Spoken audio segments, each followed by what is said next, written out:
नमस्ते, मैं हूं वंशी तिवारी और आप देख रहे हैं विवंशी न्यूज। हैदराबाद में मराठी के इतिहास और महत्व को लेकर एक कार्यक्रम हुआ है, तो क्या है विशेषता, चलिए देखते हैं। किसी भी समाज की उन्नति में उसकी भाषा और संस्कृति की अहम भूमिका होती है और प्रत्येक व्यक्ति को अपनी अपनी भाषा का संपूर्ण ज्ञान होना भी आवश्यक है।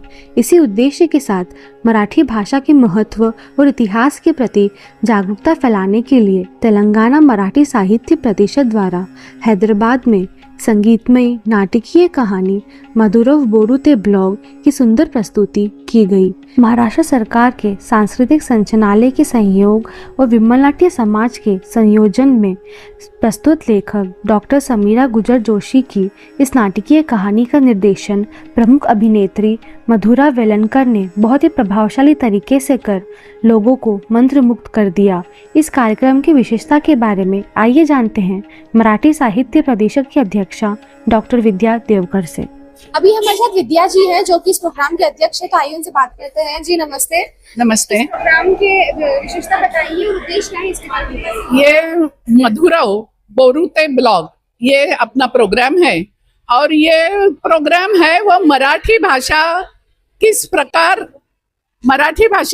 प्रकार उसकी निर्मित हुई, किस प्रकार भाषा बढ़ती गई और उसमें क्या क्या विशेषता है, यह सारा आपको कथा, काव्य, नृत्य आदि माध्यम से आपके सामने पहली बार इस प्रकार नाट्य रूप दिया है उसको, और इस प्रकार मराठी का इतिहास ही बोलो अपने सामने यहाँ पे रंगमंच पर मंचित हो जाएगा। और ये एक विशेष कार्यक्रम है, आज सर्वपितरी है और हम मराठी सेवकों को इसी माध्यम से उनको अभिवादन दे रहे हैं और माँ शारदा का आशीष भी आज मांग रहे हैं कि हमारे हाथ से भी मराठी भाषा की अधिकाधिक सेवा हो। मराठी भाषा की शुरुआत कैसे हुई और किन महान व्यक्तियों ने इस भाषा की उन्नति के लिए योगदान दिया और ये भाषा अपने विकास के चरणों से किस तरह गुजरी, इन बिंदुओं को लेकर नाटकीय नृत्य और कहानी के साथ रोचक तरीके से इस कार्यक्रम को प्रस्तुत किया गया। इस नाटकीय कहानी को प्रस्तुत करने वाली निर्देशक व कलाकार मधुरा वेलनकर, आशीष गाड़े और आकांक्षा गाड़े से आइए जानते हैं कुछ खास बातें इस कार्यक्रम को लेकर। अभी हमारे साथ आशीष जी हैं, तो आइए उनसे बात करते हैं। जी बताइए, आज जो आपने नाटक किया है हैदराबाद में, उसके बारे में बताइए। मुझे बहुत मजा आया आणि मराठीत एक शब्द है सुजाण प्रेक्षक। सुजाण प्रेक्षक मतलब जिन्हें बहुत ज्यादा नॉलेज है, जो बहुत कुछ पढ़ चुके हैं पहले, उनके सामने परफॉर्म करने के वक्त समझ में आता है कि हम जो परफॉर्म करना चाहते हैं, हम एक मराठी शब्द है पोट तिड़की ने परफॉर्म करना, मतलब पूरा अपनी जी जान लगा देना। वो हम जब करते हैं और सामने से वही रिस्पॉन्स आता है तो बहुत कमाल लगता है, जो यहाँ पर एक्सपीरियंस किया हमने। और यहाँ पर मराठी साहित्य परिषद जो हैदराबाद की है, उन्होंने अरेंज किया हुआ शो था। सो यहाँ के सभी ऑडियंस की वजह से ही आज का शो हमें करने में बहुत मजा आया और हम और करना चाहते हैं हैदराबाद में आके परफॉर्म। ये जो थीम है उसके बारे में बताइए। ये थीम जो है मराठी भाषा की उत्पत्ति कैसे हुई, यानी बॉर्न कैसे हुआ और अब तक ये कैसे बढ़ते हुए आ रही है, जहाँ पे मधुरा वेलणकर सैटम जिन्होंने इसका डायरेक्शन किया हुआ है पूरा, समीरा गुजर जोशी जी ने ये लिखा हुआ है और पूरा जो इसका संशोधन हम कहते हैं वो किया हुआ है। और इसमें पूरे एक एक स्टेज के बारे में हम बात करते हैं, मराठी लैंग्वेज कैसे बढ़ते गए स्टेज के ऊपर हम परफॉर्म करते हैं, हर एक मराठी स्टेज जो बढ़ती गई है इसके बारे में। और आकांक्षा ताई भी कैसा लगा यहाँ परफॉर्मेंस? बहुत अच्छा लगा। एक तो हैदराबाद में मराठी इतने लोग हैं और वो इतने तादाद में देखने आए हैं, बहुत बड़ी बात है। और जैसे इसने बोला सुजाण प्रेक्षक, जो बहुत नॉलेजेबल और एक बेस है उनको, जिनको विचारों का और साहित्य का, वो लोग थे सामने, तो उनके सामने परफॉर्म करना और बड़ी बात। बहुत अच्छा लगा। दिनों से इसकी प्रिपरेशन चल रही है?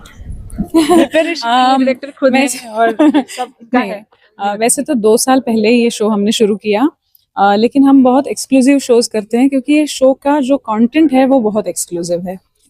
मराठी भाषा को अभी अभिजात भाषा का दर्जा मिला है, लेकिन मराठी भाषा को अभिजात भाषा का दर्जा मिलना चाहिए ही था, लेकिन वो क्यों मिला है? मराठी भाषा की पहचान क्या है, कहाँ से उसका जन्म हुआ है, उसका जो जर्नी है वो सब हम इसमें दिखाते हैं। तो अभी थोड़ा सा उसको लोग ज्यादा पसंद कर रहे हैं क्योंकि सबको पता करना है कि अभिजात भाषा का दर्जा क्यों मिला। तो ये शो तो हमने उसके पहले ही किया था और अभी आज तक ये हमारा 52nd शो है। तो किया है आपने ये शो? मुंबई महाराष्ट्र में तो किया है, और मध्य प्रदेश में जबलपुर, इंदौर, बैंगलोर, दिल्ली, और अभी दुबई और अबू धाबी में भी हम शो करके आए। दोनों हाउसफुल शोज थे। और इसमें हमने कोशिश की है कि जो गूगल पे जल्दी से नहीं मिलेगा और जो आम आदमी को मालूम नहीं है वो कंटेंट हमने ज्यादा लिया है, क्योंकि जो मालूम है वो तो मालूम है, जो उनको मतलब उनके लिए वो अवेलेबल है, जो मिलता है वो नहीं देना है। जो कुछ मिल नहीं रहा है, जो पुराने लोगों ने करके रखा है, उसकी वजह से हम आज ये सब कर सकते हैं। उनके बारे में अगर हम लोगों को बता सकते हैं, सो वो हमारी कोशिश थी पहले से। और ये भी कोशिश थी कि हम कहीं पे भी ये शो कर सकते हैं, तो हम कॉलेज में, स्कूल में भी करते हैं। जैसे कि आज मराठी साहित्य परिषद कि जो उनका बेस ही साहित्य है, लिटरेचर है, और हम भाषा के ऊपर ही शो कर रहे हैं। तो इतने अच्छे प्रेक्षक जब होते हैं तो कलाकार भी और मतलब हमको भी और एक तो प्रोत्साहन भी मिलता है, और अच्छे लोगों का जब अभिप्राय मिलता है तो ऐसे लगता है कि हम जो कर रहे हैं वो अच्छा कर रहे हैं, वो लोगों तक पहुंच रहा है। तो मुझे ऐसा लगता है कि आज का शो बहुत ही महत्वपूर्ण था हमारे लिए, क्योंकि जो जानकार हैं उनके सामने हमको ये रखना था। और फिर भी ऐसी बात हुई कि बहुत लोगों को बहुत चीजें मालूम नहीं थी। और ये अगर आप देखो तो ये जो विषय है वो बहुत ही बोरिंग हो सकता है, बहुत ही कठिन हो सकता है, लेकिन अगर अच्छी चीजें आपको बतानी है तो थोड़ा एंटरटेनमेंट के साथ अगर आप उसका जायका अगर आप लगा दो तो वो ज्यादा मन में ठहरता है।